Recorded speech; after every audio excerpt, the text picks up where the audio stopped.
Hoje vamos falar de um crime bárbaro que aconteceu ainda em 2024, onde o pai matou a própria filha de 1 ano e 5 meses por asfixia.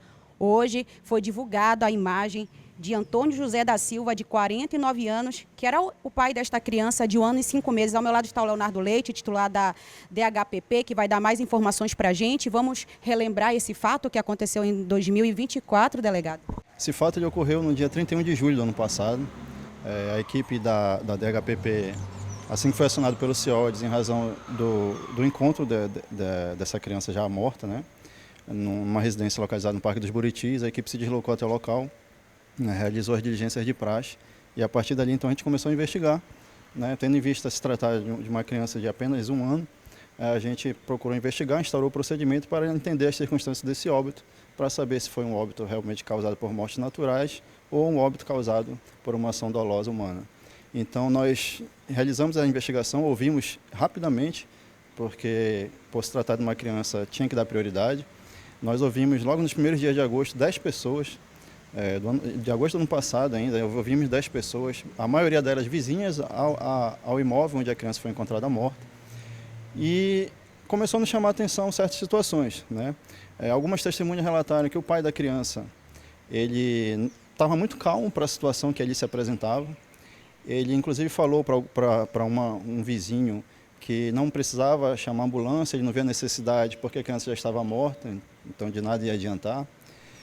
Para outros vizinhos ele relatou que não sabia qual era o motivo daquele óbito, né?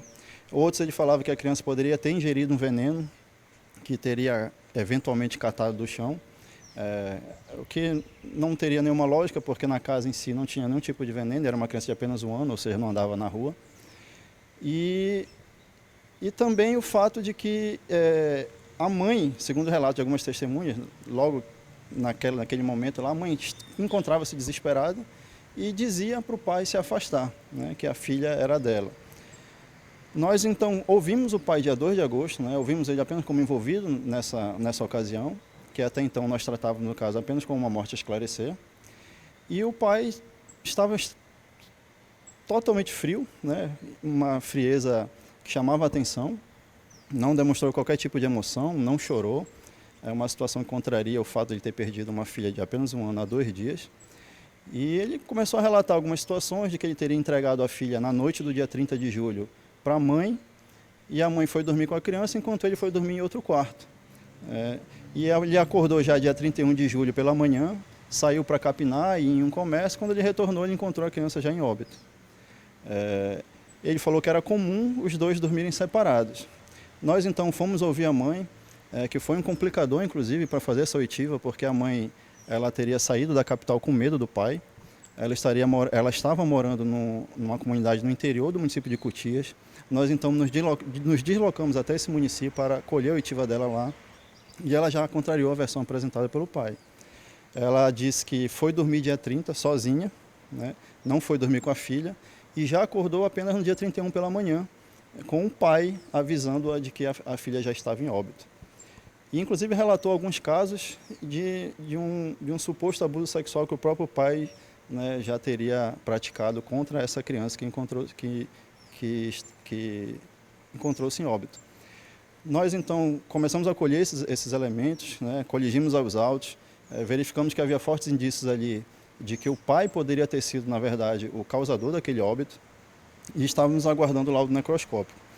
Após a feitura desse laudo, que concluiu que a criança faleceu por uma asfixia mecânica por sufocação direta, ou seja, houve uma obstrução da árvore respiratória da criança, houve uma oclusão da narina e da boca dessa criança, que pode ter sido ocasionada ou por um pedaço de pano, como por exemplo um lençol que se encontrava ali no local, ou até mesmo por travesseiro. E, em razão disso, não deixaria lesão externa, e realmente a criança não tinha nenhuma lesão externa. E pela própria diferença de complexão física entre um homem de 49 anos e uma criança de 1 ano de idade, não teria maiores resistências, né, para praticar esse óbito.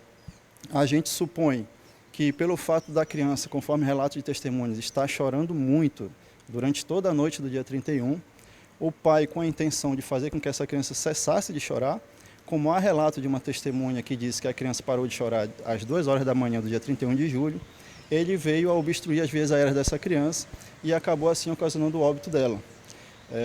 desde que ele prestou depoimento, inclusive após prestar depoimento, ele foi na casa de uma testemunha, tentar coagi-la a não depor, e desde então ele nunca mais foi visto, né? Nós, então, após a conclusão do laudo necroscópico, representamos pela prisão preventiva dele, o que foi prontamente decretado pelo Poder Judiciário.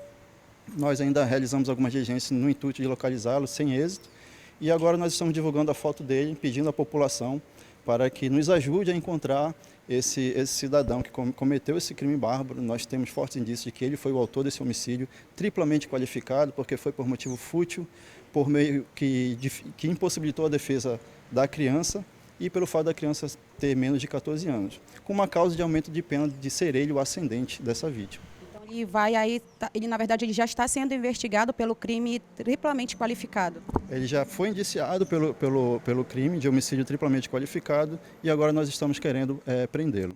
Agora, delegado, pelos seus relatos, né, e todos os depoimentos, a gente pode ver que esse indivíduo ele é bastante perigoso, né, pela forma brutal que ele assassinou a própria filha e a gente vê aí que ele é também bastante sangue frio. Sim, o fato de ter cometido esse crime contra uma criança de apenas um ano, sua própria filha, já nos chama a atenção, né, causa uma própria comoção na sociedade, por ser o próprio pai da criança que cometeu esse homicídio e pelo fato da extrema frieza com que ele demonstrou, tanto no momento em que o corpo foi encontrado, ali, conforme os vizinhos relataram, como no próprio depoimento de sede policial. Agora a gente pode falar a importância da população, né, em localizar esse foragido. Sim, nós contamos com a ajuda da população, é extremamente importante. Qualquer informação que leve à localização desse cidadão, nós temos o nosso disque de denúncia da DHPP, o 99170-4302. O anonimato é preservado, a pessoa não pode ficar despreocupada que o seu nome não será revelado. O que nós queremos realmente é chegar à informação que nos leve à prisão desse indivíduo. Tá certo, muito obrigada pelos detalhes. Portanto, a gente vê a importância nesse momento da população em fazer essa denúncia, né, do Antônio José da Silva, de 49 anos, ele que foi responsável, né, pelo homicídio de assassinar e asfixiar a própria filha de 1 ano e 5 meses.